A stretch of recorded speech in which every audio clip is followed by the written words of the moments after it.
Okay, welcome everyone to this episode of the Bin Chickens Vinyl Fair podcast. On the call with is my good friend Nick, who's out all the way in Australia. How are you, Nick? Yeah, not too bad. How are you? I'm pretty good, pretty good. What time is it over there right now? Uh, we're hitting at about 11 a.m. in the morning, Monday morning. Okay, okay, yeah, Sunday night here at 8 o'clock, so it's about a 15-hour time difference, it seems. Yeah, something like that. So, Nick, why don't you tell everyone what you do first? Okay. I, yeah. Work-wise, I'm a chef by trade, sort of thing, and I also have my hobbies are pretty much toy collecting, and also I did get into some vinyl many years ago. So from vinyl, I've upgraded to sort of toy collecting. Okay, so why don't we start with the when you say some time ago that you were collecting vinyl, when was this that you were collecting? What years or Uh, yeah, I started, well, it was probably around 20, 25 years ago. I was probably about 13 or 14. My brother took me out to a vinyl store in the city, which you guys will probably call downtown. And I was just amazed to see all the vinyl that was down there. It's probably early 90s, I suppose. Yeah. And I was just getting into the rock and roll and metal scene back then. And yeah, yeah, just my love for collecting vinyl was that instance when I walked into that record store. So, okay. yeah. Do you, do you happen to remember maybe any of the first records that you would have picked up that day or? Yeah, I actually do. Like the first ever vinyl I picked up that I paid with my own pocket money was the AC/DC Hell's Bells record. Oh, Uh, nice. yes, so that was the Back in Black record. Sorry, that's the one. Yeah, which was the first one released after Bon Scott had passed away, and Brian Johnson got on vocals. So it was the first album that Brian Johnson came out with AC/DC, and it was a rock and roll album. Yeah, yeah. Um, so that has Hell's Bells on it, right? That's a track on that album? Yeah, sorry, yeah, that's the track on it. Hell's Bells is the opening track to it. I'm actually having a look at it now. Yeah, so that was the Back in Black album back in 1981. That was released then, and I think that record went to sell like millions around the globe. So it was an Yeah. outstanding record.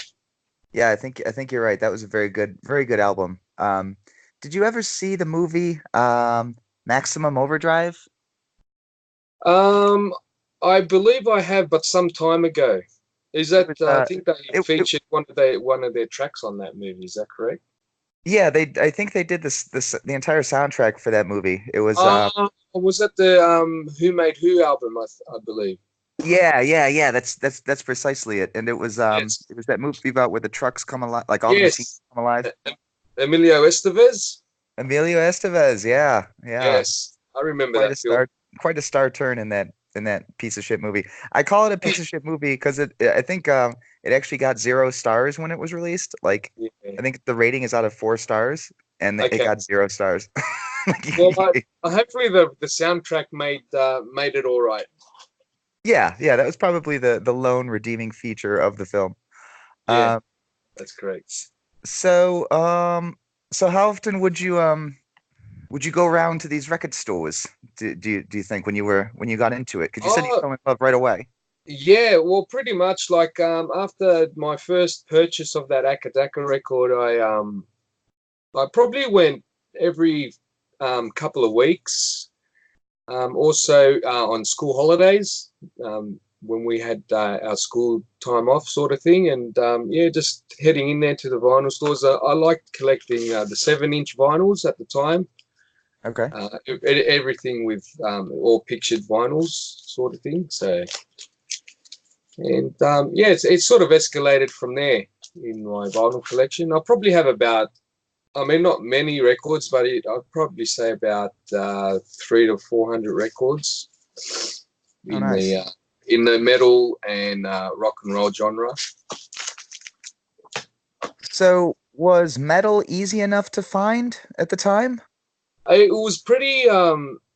At the time, we did have like really small sections of heavy metal sections in the vinyl store. It was probably, out of thousands of records in these little record stores, you'd probably have maybe 10 or 15 vinyl in a section, which was Okay. dedicated to heavy metal back then. But over the years, like maybe about 10 years after that, there was a record store that opened up. It was called Utopia Records here in Sydney. And it was like a heavy metal heaven for people in the genre to just go in there and check out this record store. They had everything that you wanted in Yeah. heavy metal and whatnot. Um, how long were you collecting vinyl? If you started when you were like, you said like 13 or 14?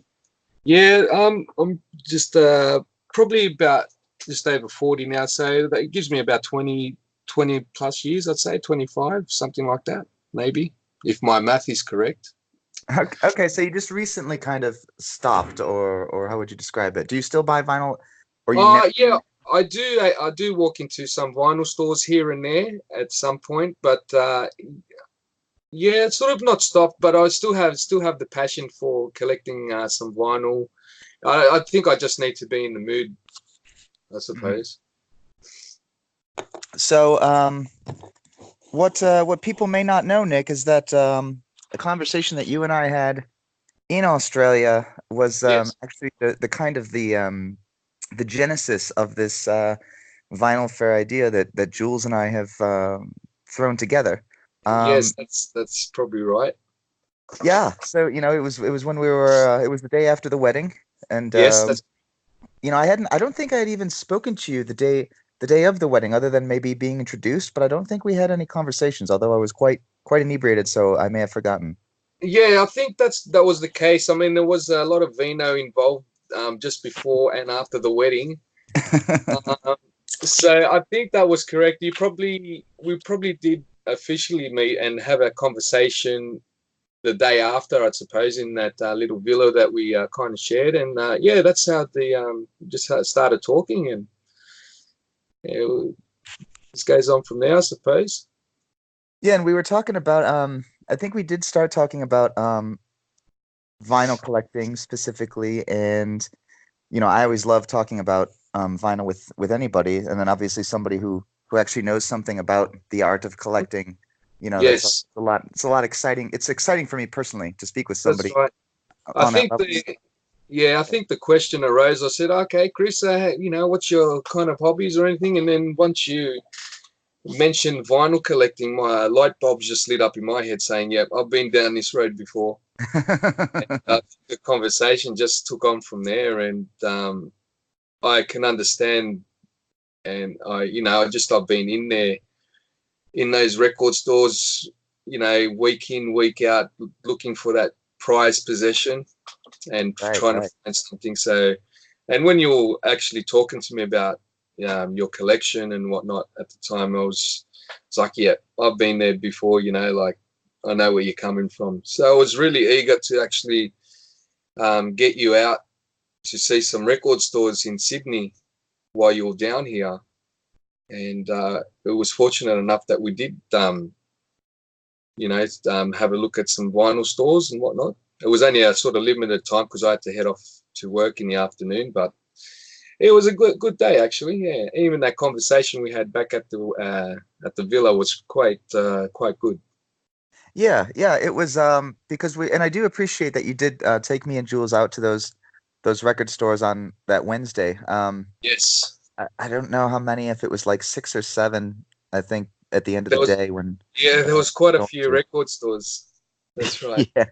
Yeah, I spent a little bit of money among all those shops. So That's uh right. which it was exciting for me too, because obviously I'd never been to Australia before. I'd never been to a record store outside of America before. So I was curious the types of vibes that they would have there and what type of music, Yes, because I knew it would be different than what I would see in an American store. I just didn't know how different, you know. that's So correct. Yeah. that was fun for me. When we were talking in the villa that day, we were talking about your new passion or your current passion, which is still in the collecting vein, but it's Yes. it's toys. Why don't you speak a little bit about how you got into that? Okay, well, my toy collection for me these days has obviously got started from collecting vinyl. That's where it all started from. That's probably the catalyst. And it wasn't a few years back where I think just coming across this little site called eBay, which is well known from I'm not trying to promote these guys, but just having a look at what they had, and I was just astounded to see all this stuff that you could buy that we had in our past. Like when I was growing up as a kid, my family weren't that well off, so all my mates, school buddies, and all that kind of stuff all had these cool toys back then, and I wanted to get some of those, but we just couldn't afford it. But I suppose now that after you sort of start working and earning your own money and whatnot, you can go back into your childhood dreams and start collecting stuff that you wish you had when you were a kid. Yeah. So that's pretty much the passion as well. Also with this vinyl, it just takes me back to the 80s and whatnot. And just, looking at all the old, I know we have in common the old first generation Transformers. Yes. And also anything TV related from the 80s, like the Dukes of Hazzards and 18, Yeah. especially the Knight Rider episodes, Inspector Gadgets, anything toy related. To me, it's just it's really nice to have those little toys, especially I don't know. It's just that all the old stuff is just the way they were made. Just brings a lot of character out of the toys. They don't make them like they used to. So that's pretty much why I start collecting all this 80 vintage 80s toys. Is there a particular type of toy that's like your favorite to collect, or that you have the most I don't know what you would call it, the most examples of, or that you have the most Um, of? yeah, I'm pretty passionate about the A-Team range from Galoob and also Ertl. They're very hard to come by, but I have managed to pick them up. But they have come across from your parts of the world, because here they're very rare in Australia to find. So I think that's my passion is pretty much the 18 catalog, and it just goes on from there. I do have a lot of favorites, Hmm. but so I suppose it's a lot like vinyl collecting. You always want to get the thrill to find something, and once you have it, you got it, and Right. it's in your possession. And you can always go back to it, look at it, turn it around, see it. In our vinyl cases, you can actually put it on your record player and put the needle on that vinyl and start playing that music. Right. Right. Um, so specifically, I wanted to talk just briefly, maybe, Yep. or at length. It doesn't matter about the Transformers. You have some Transformers toys, I understand. Yeah, I do. I picked up the like recently. I was at a flea market and I couldn't believe my eyes that I had picked up the Generation One Optimus Prime from 1981, I believe, or 83, between those years. And it's boxed. It's the Autobot Commander Optimus Prime, and it's in mint condition. And I was so pleased and stoked to pick this up. These are so rare to find in such good prestige conditions. Yeah, and And you found it at a flea market. the flea markets, pickers market. I'm not too sure what you guys call it over there in the States, but just like a bricks and bracks type thing. Yeah. And I picked up one of those, and also a Transformers.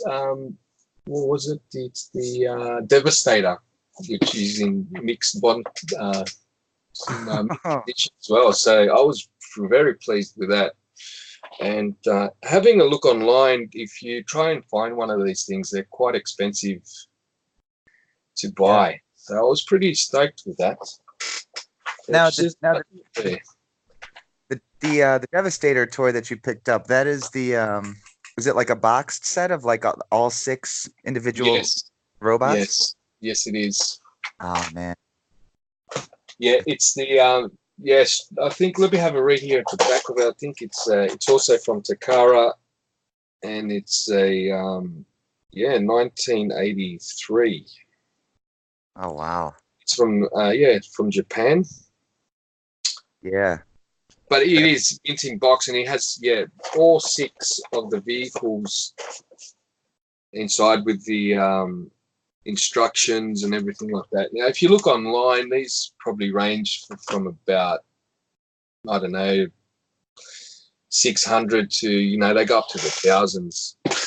yeah, Yeah. yeah. And So I believe the Transformer Optimus Prime one I saw that was graded in the United States was going up towards ridiculous money like $13,000 or $14,000 US. oh So wow. it's a pretty niche market. Vinyl, sorry, I suppose vinyl and toy collecting.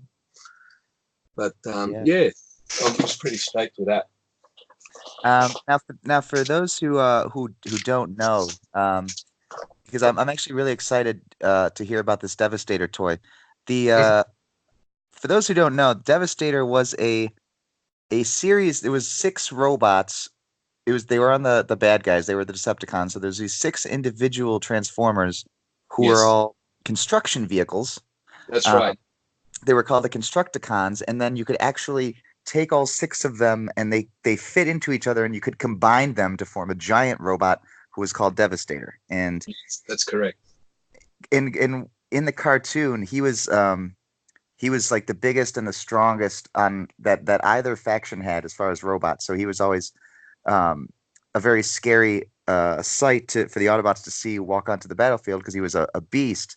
Mhm. Um, but then, of course, since there was six different robots that formed him, he wasn't too smart because all six personalities of the robots that comprised his final form, they would always Yes, be like warring with each other inside. So he wasn't too bright, but he was just a big, that's strong, right. bad motherfucker. And I loved Yeah. watching him, and I'm so excited that you have him. I kind of want him. So Well, if I find one here in my travels, I'll try and send one over to you. oh, that would be quite the thrill, Nick. Yeah. I when I was growing up, I had and I don't know if we touched on this when I was there a couple months ago, but Transformers were a little more uh they weren't super expensive, but they were certainly expensive compared to like the GoBots. I don't know if you guys had the GoBots out there. We did have GoBots. Yes, that's correct. Yeah.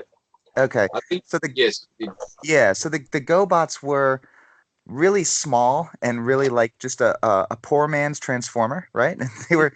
They were pretty cheap. So I grew up and I had a bunch of GoBots, but I only had, a couple of the Transformers because they were just more expensive to come across. Yeah. Um, so I never had Devastator as a kid, but I would love to come across that guy right now. So yeah, just keep an eye out, Nick, is what I'm I saying. will. I'll definitely keep an eye out for you. But I do have this. I do have one of the Devastators in a because I did sell them in individual packs as well. I'm also holding one at the moment when it's got its original price tag for the Transformer, Yeah. and it was from. I'm not sure if you have a store in the US, Big W. Um, No. it's like a Kmart, I suppose. Sure, And sure. yeah, so the price tag here it says 325. So that's how much they were going for back in 1983, I suppose. Yeah. So that's Yeah. what I'm holding at the moment. And yeah, that was the price tag. And going back to your GoBots, they're actually quite expensive to buy now. Really? So they were, back then they were probably the cheaper brand. But if you try and buy a GoBot now, in they're quite expensive. So if you held on to them when you're a kid and you can sell them off now, you'd make a bit of money. I actually was completely unaware that that the market for them has appreciated quite a bit since they It were. has. It has Yeah. definitely. Oh, if you have a look online, Chris, you'll be devastated. Oh, So I like it. I like you bringing that in. Um, did you see the Transformers movies, the live action movies? Yes, I have. I did see the first one and the second one, but I haven't seen the other. I think there's another two, I believe. Is that correct? After that? There's another three actually. Oh, there's three. Okay. So there's five in the that Michael Bay did, right? And then the last one that came out last year was called Bumblebee, and it was just a movie about Ah, Bumblebee. yes. Have you Sorry, seen? Chris. I did see Bumblebee. Yes, I did see that Wasn't was it I think good? it was Wasn't it that was good? a great film. Yes, I like that. So I'm hoping that they're going to release more like the Bumblebee movie because Hmm. the five that Michael Bay did, the first one was good. I was so like geeked to see the first one, and I was really happy with Yes. how it turned out. Thought he did a great job with it. And then basically all the other four movies that he did were varying levels of trash. They were just really, really awful movies. Yeah. Um, Okay. but the Bumblebee one, I don't know who did the Bumblebee one, but it definitely wasn't Michael Bay, I don't think. But the Hmm. Bumblebee movie was very good, and I hope that that represents a turning point that they're going to do more of them like that because I thought that was extremely well done. Yeah, I think you're on the right track there. Like if they do, if because it's all you got the Bumblebee, and so they all so that movie will only concentrate on that character. So if they did one like on Optimus Prime and whatnot, like a different kind of film, I think it would sort of be the same as well as Bumblebee. But I did hear the last two before Bumblebee weren't that great, so that's why I haven't really sat down to watch it, I suppose. No, But you're I'll honestly probably not get missing to one. much.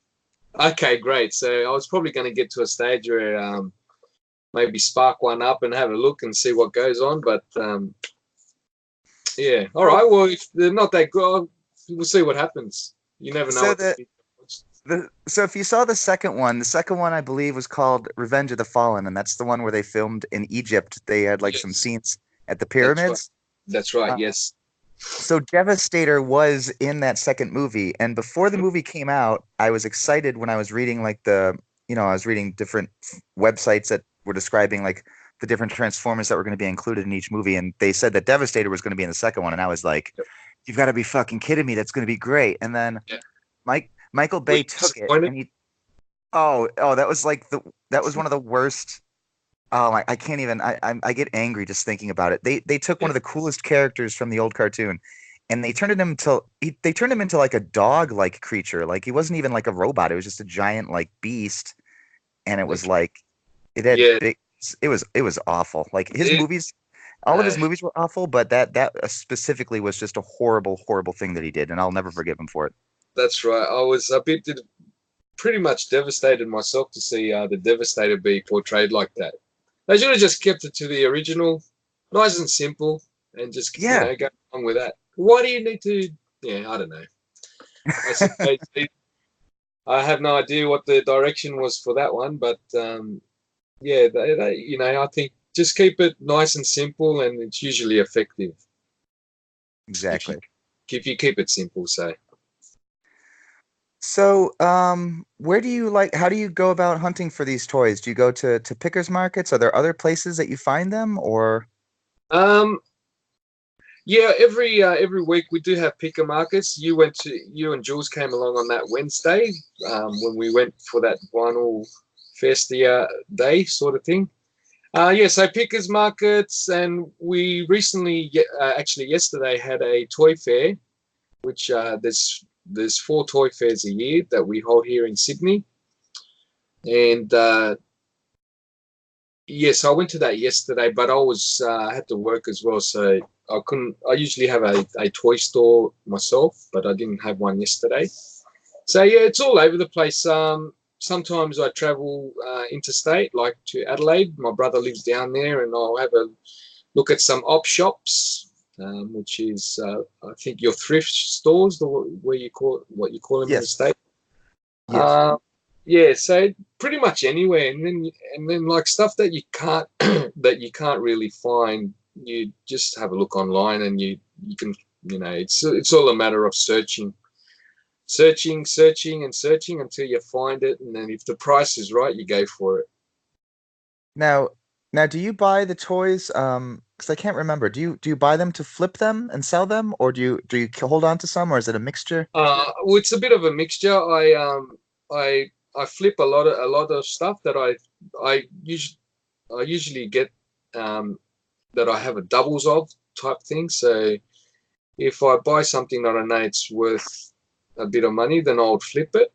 And yeah, and some that I keep myself, some stuff that I've never seen before, or it's very hard to find, I'll keep. But that's the way it sort of works for me. Is like if I buy something and I flip it, I make a few dollars from it, then I can actually buy something else that I want Oh, and okay, okay. use that kind of money instead of dipping into your savings. Right, right. Um, did they have He-Man out in Australia in the Yes, 80s? Was that a thing? yes, we did have He-Man. We had everything. We got everything. Okay. Hmm. Yeah, I used to when I was a kid, I did have a lot of He-Man characters. Uh, that's I, great. I was Yeah. yeah, I was big into He-Man for a while, so I think my mom still has a a big case of them up in the attic somewhere of all the old ones that we, played with. My Okay. brother and I played with when I was, like 5, 6 years old. That's pretty cool. And if they're in pretty prestige condition, you can have a look, and you might have a few of the rare ones. Um, which for me as a collector, I would hold on to those. But if you wanted to make a bit of money, you can make some serious money on those things. Anything that's boxed as well will also hold up the value. Yeah, yeah. But He-Man was quite big here in Australia as well. Back in the 80s, we had He-Man, Transformers, Thundercats. What else did we have back then? Yeah, we had quite a few shows that came through.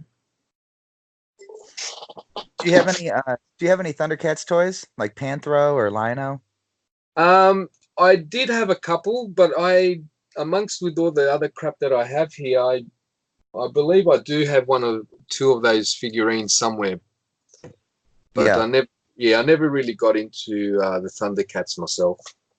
But it was a great cartoon.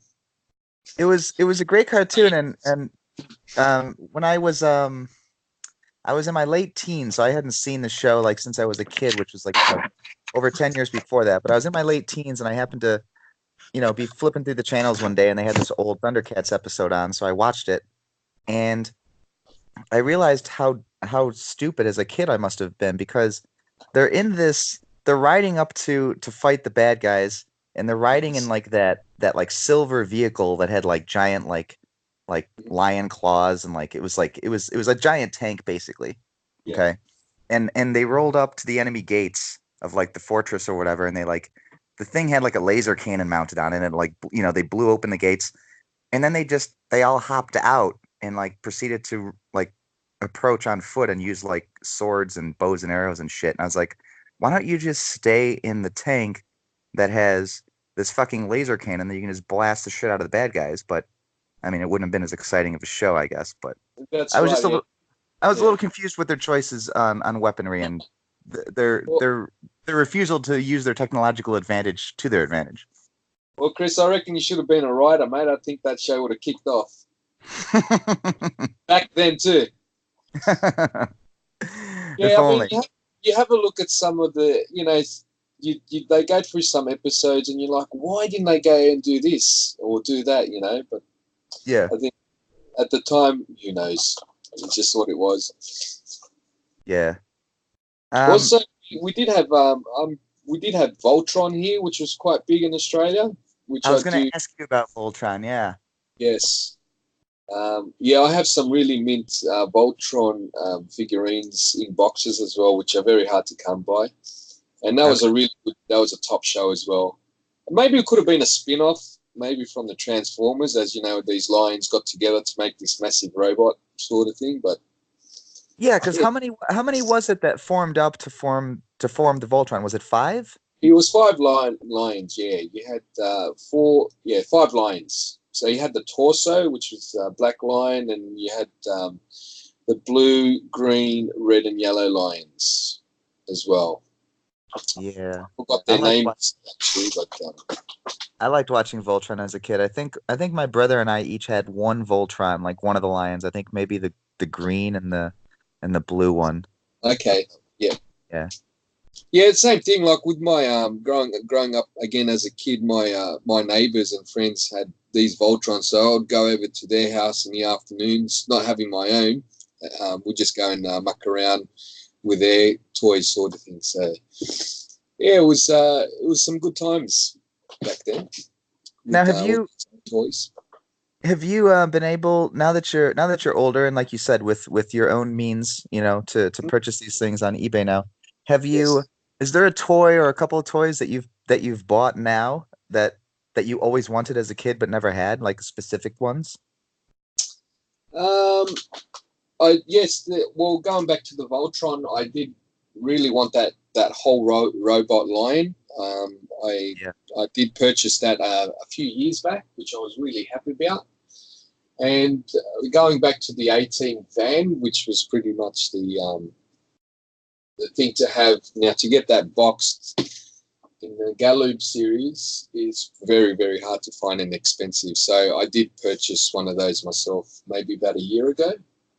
Okay. Yeah, and there's also I did get into the Tonka trucks, the old Tonka die-cast vehicles, all the tin stuff that was made in the US. I do Yeah. have a bit of those as well hanging around. Very But nice. Very nice. yeah, so it's just madness. I'm actually looking around my room and one a room in my at home, and my wife's not too pleased with it because it's in a controlled mess, I believe, but it's my mess. She doesn't really, she doesn't really get into this room, but yeah, there's some bits and pieces here and there. There's all you're always on the lookout for something, and you're like, oh, that's great. Where can you get that from? And then the search begins, Yeah, like yeah, just like your record, and yeah. um, I still I'm still trying to look out for those two records that you were trying to find when you were down here. Oh, so okay, so one of them, the that Rufus Du Sol album, Yes. I picked that up a month ago. I ordered it online. I got on Discogs and Yes. found a copy, not one of the original pressings from, because I Hmm. think it came out in like 2014 or 2016, but it was like a US edition, like a repressing of it. Uh, Okay. so I picked that up because it was like maybe 30 or 40 bucks. It was not like the $200 Australian copy. Yeah. Right. Okay. So, and it's most important to me to just have the record. Like I want to be able to listen to it. So, um, so I picked that one up, and then the other one is the Bag Raiders album, That's right. and I've been keeping an eye on Discogs. I've got it in my want list. It's the only item in my want list right now. But Okay. I think right now, well, I checked it a couple days ago. There was a new Japanese seller who had added his copy, and I think that Uh, was the cheapest one I've seen. It was like $160 or something, and the other ones from Australia are like 200. So I okay. I I still can't pull the trigger on that one just yet, but I know it's It's, only a matter of time. oh, I'm keeping an eye out for you while I'm down here, and if I do come across a copy, if I can get it a bit cheaper for you, I'll let you know, and I'll pick it up for you. Well, I appreciate that, Nick. I really do. Um, Welcome. is there a record that you have? So you still have the ones that you did collect, right? I got everything. I haven't flipped any of my records. The ones that I've purchased is I still have them. There was a stage going back to vinyl. I was collecting a lot of stuff from a guy called Frank Kozak or Kozik, and I love the artwork he produced for these artists. And it was his label was called Man's Ruin Records, and there was so we had bands like Electric Frankenstein and Lucifer. We had Cosmic Psychos.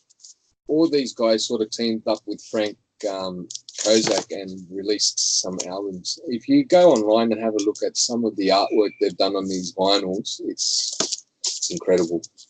And there was some picture discs and colored discs. sort of Yeah. thing.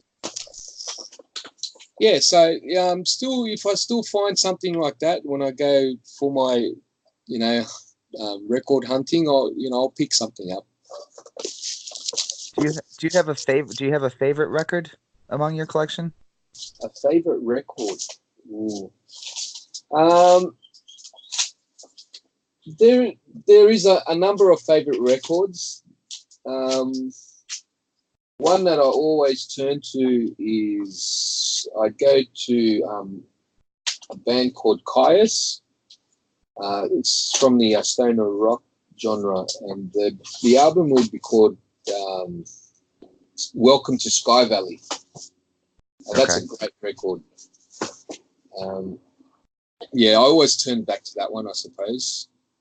Yeah. And yeah, it's a great record. And yeah, there's a lot of stuff here. I'm actually looking at a few of my collections at the moment. There was a stage too where I'd collect a lot of 10-inch vinyl as well, also from Man's Ruin Records. Okay. Yeah, so I'm always for the lookout for those kind of stuff. Just I love the 10-inch vinyls. What would you call them? You call them the 7-inch. You'd call them 45s. Is that correct? Yes, yes. The 7 inch, just calling 45s, and then the 10 inch is just the 10 inch. Yeah. Okay. Yeah. So anything that's got good artwork on it in the genre of music that I listen to is pretty much a goer for me, and I'll pick them up and I'll throw it on the record player and have a listen. Yeah. Yeah. Do you have do you like Metallica? Because are they considered hard rock or they're considered metal? I know they Uh, started as a metal band, right? yes, they yeah, that would be in the metal genre, and we do love Metallica here, and they were pretty much one of the bands I'd go to as a young teenager as well. Yes, definitely love Metallica and what they've done in their career. They're pretty much up there with the heavy metal people, or I suppose people that listen to metal. You Yeah. can't get wrong with those guys. And Um, yep, so you are coming to the States, yes? yes, I am. I'll be uh, I'll be seeing you guys in Chicago for the first annual, well, hopefully it'll be the annual Bin Chickens record fair. Yeah, you're actually going to be able to come to the show, which we're really, really excited to have you and Megan come out for that. That's going to be a lot of fun. Oh, I was so stoked to actually find out that we'll be coming to the event. It's going to be very, very cool. Looking Yeah, forward and to it.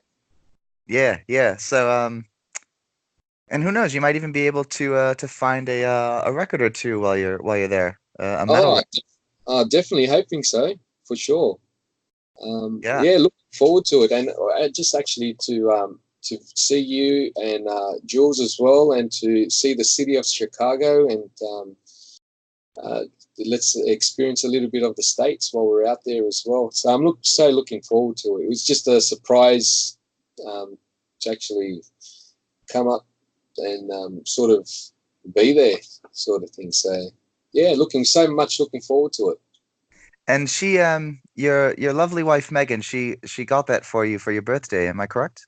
Yeah, that's right. At the time when you and Jules had mentioned that the bin chickens was going to be up and running, I was, wow, this is great. Like never thought that you guys would actually press ahead with it, and it all happened. And once I found out, I just jokingly said to my beautiful wife at the time, she still is, I said, "Oh, bin chickens is up and running. Looks like I might have to go to the States." And she turned around. She goes, "Yeah, if you want to go, go." And I was, if in an ahhing, but financials, this and that sort of thing. Yeah. And at the time, I went down to Adelaide to see my brother for my birthday, and she had she said to me, "I take this birthday card with you and open it up on your birthday." So, yeah, that day came when my birthday came up, and opened the cards. Megan was on the other end of the line, and I saw and I think it was it was a bin chicken admit one admittance, so I can go in. And I like looked forward. I was like, oh, that's pretty cool. And then further down the page, there was these 2 airline tickets to the United States, and I fucking freaked out. I said, "What? Are you fucking serious?"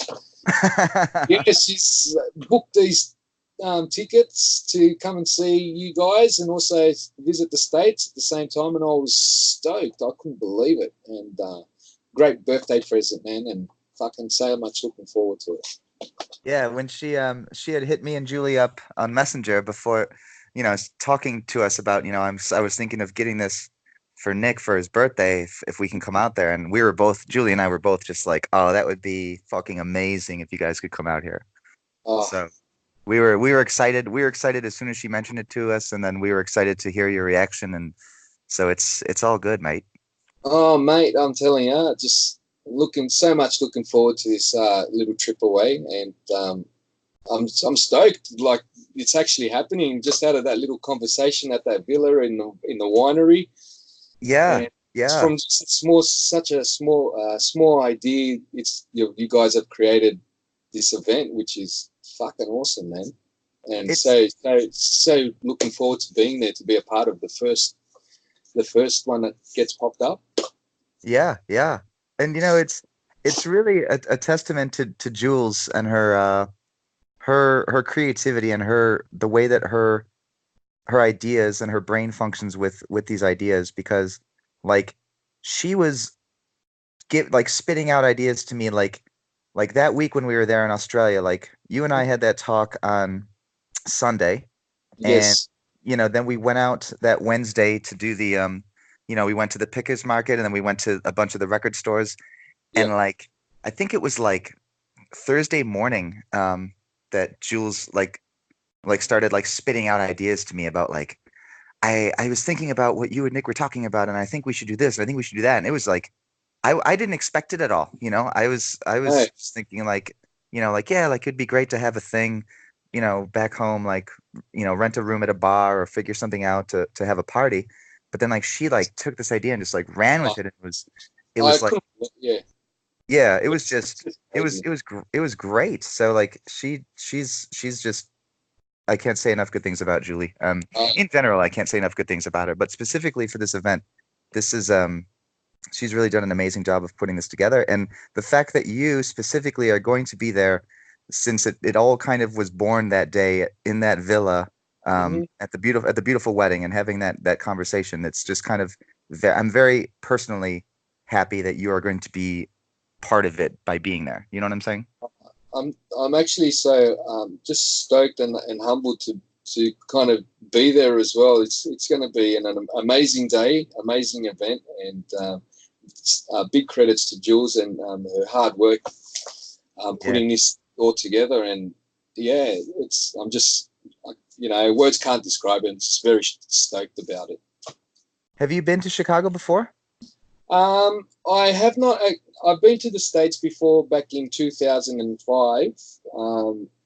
I have not been to Chicago. No. Well, that's exciting as well because this is, in my opinion, one of the best cities in the country, if not the world. I haven't traveled around the world a lot. Australia was only the second country I'd ever been to outside the States, and I loved Yes. Australia. Australia was is I give the highest possible recommendation to anybody who's ever looking to travel someplace. Australia is fucking a beautiful country. The people are every single person in that country that I met is just so nice and generous and kind and just good people. So people Thank should you. get out to Australia. Yeah. Well, thank you. Oh no, no. Thanks very much. It's just been yeah, it was great. Like I don't know, but thank you for those kind words. And yeah, for those of you who don't know this country, definitely come out here and get the down under experience. Yeah. It's just, yeah, it's not just saying it, but it's a pretty cool country to live in. I was I think I was telling Julie after we got back that Jules and I were there for maybe 8 days or a week, whatever it was, and like I said, everybody that I met there was just so nice and hospitable and welcoming. And then we came back to the States on that Saturday, and Yes. we landed in the evening. It was probably like 7 or 8 o'clock Chicago time, Hmm. and on a Saturday night. So like at 10 o'clock at night, I went out to the my favorite local bar Yes. with some friends, to because it was Saturday night. I was Of tired from. course, you have to go and catch up with your buddies. Yeah, I got it. I've been down under for a week, and I want to tell these Tell, stories. tell your mates about what's happened down under and whatnot. Yeah, so I went to this bar, and like there was this guy there who was just a total asshole, and we ended up, long story short, like the whole bar like ended up kicking this guy out because he was just a racist piece of garbage. Like I was in country like 2 hours, and I already met like one despicable person, and I didn't meet one bad person in That's like right. a week in Australia. You know what I'm saying? It was a very contrasting experience. I was like, wow, I, Okay. I haven't even been in the States for like 3 hours, and I'm already, yelling at some guy because he's, saying awful things. I was in Just, Australia for yeah. a week and didn't have an experience like that. So Yeah. Or you get, especially when you come across people at a bar having a few drinks, you'd probably get the same kind of people here in Australia as well, but it's quite rare.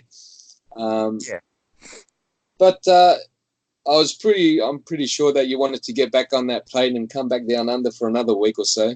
I did. I'm like, why did I leave there? I didn't, because I Hey, went to bars. I went to bars in Australia, and didn't have these bad experiences. And it was just an interesting, because like I said, I haven't been outside the States. Well, I was yes. outside the States one other time. I went to Ecuador a year and a half ago, and so being going to Australia was like the second time that I've been outside the country, where it's like, I think Americans generally, like, we don't realize it when we're here because we're all the same as far as like we're all growing up in the same country and we have the same kind of Yep. perspective on things. But once Yep. we go outside the country and see how other people behave towards each other, it kind of made me think, well, Americans are just generally assholes because because it's a different experience, you know?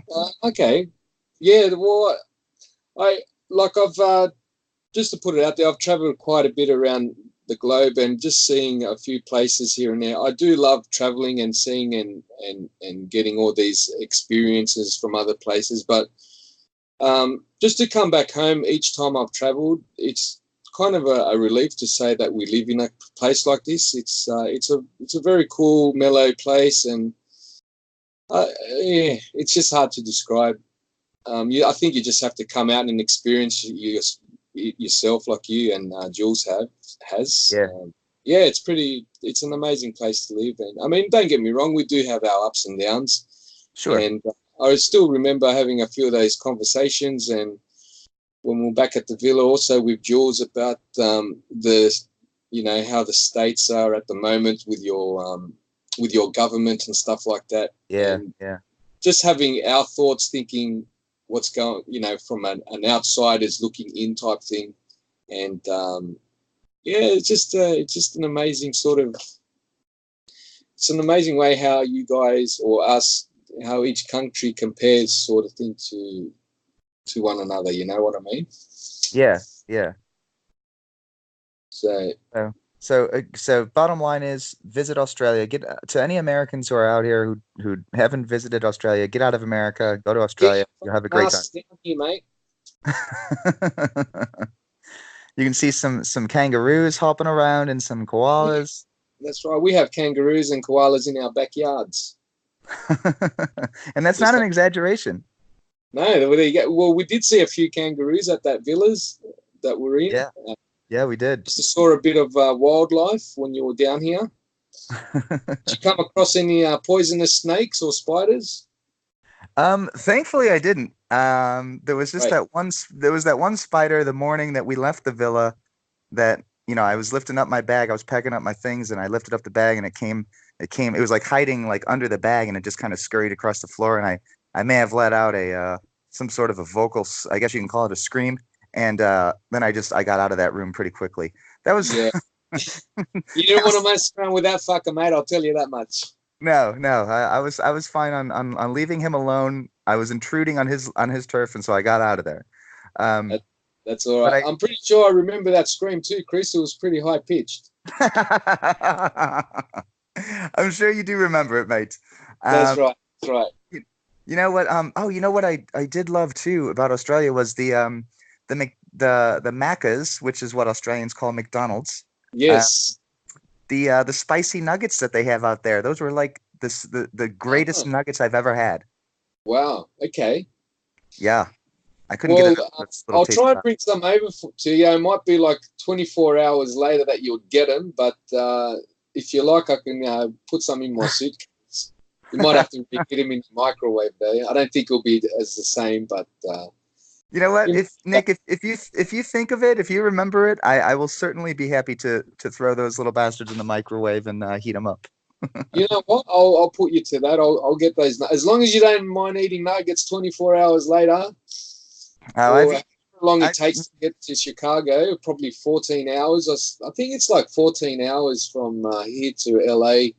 Oh, actually, hold on, wait. I'll, it'll be. We're staying in LA for 4 nights, so it will be probably about 5 or 6 days before you get those nuggets. I don't oh, think they'll. I don't know. I was thinking coming, I think I was thinking we'll be going straight to Chicago first, but no, we've got a pit stop in LA for a few days before we get to Chicago. So Okay, don't I worry think about it we'll leave then. that suggestion behind, though. Yeah, I'll just have to come back down to Uh, Oz to eat them fresh. So Mate, you're more than welcome to come down, and anytime if you yourself or Jules want to come down to Australia again, you've got a place to stay where doors are open. I appreciate that, Nick. I really do. Oh, you're welcome, my friend. You're welcome. Um, I'd like to thank you as well for joining me on this podcast. I hope you enjoyed yourself. Yeah, most definitely. Thank you for having me on, and so looking forward to seeing you guys in Chicago on the 15th. I think we might be there on the 13th. I'm not too sure, Well, but we may have to hit a bar or two before uh, before the day of the event. for sure. I would like to hit a bar, and hopefully we don't get a crazy fucker like that guy that you met when you No, first arrived back after your Australian tour. no, it'll be all good vibes. I'm sure you guys are going to bring the good vibes from all the way from Oz. So Just a quick question. sure. I was just thinking, your listeners, do they actually know how the name of Bing Chickens came about? Well, we did explain it in one of the podcasts. That's So right. if people have listened, and then they would know. But um so but just to recap, so the bin chicken is the name that you Aussies have given to the white ibis, right? That's the name. Yeah, that's right. And you call your garbages bins over there. Is that what it is? That's it. Your accent's quite good, actually. I'm impressed by your accent. I was just thinking that Julie's probably, when she's gonna listen to this, she's gonna roll her eyes and think, "Oh, I wish he would just shut up with that accent." I would love you to actually try your best with that accent with the next part of what you want to say. Oh well, now it's uh uh I can't do it anymore. Now Okay. it's too much it's too much pressure, Too much mate. work. It's too much work. I, I I talk. I think it's You'll get your I think practice it's in. what's that? You should get some practice in. I reckon I'll practice in time for you when you arrive. I'll speak to you in only an Aussie accent. Yeah, it's not bad. It's not bad. You're getting there. Well, I appreciate it. Um, but yeah, thanks for doing this, and it's going to be here before you know it. June 15th, the event.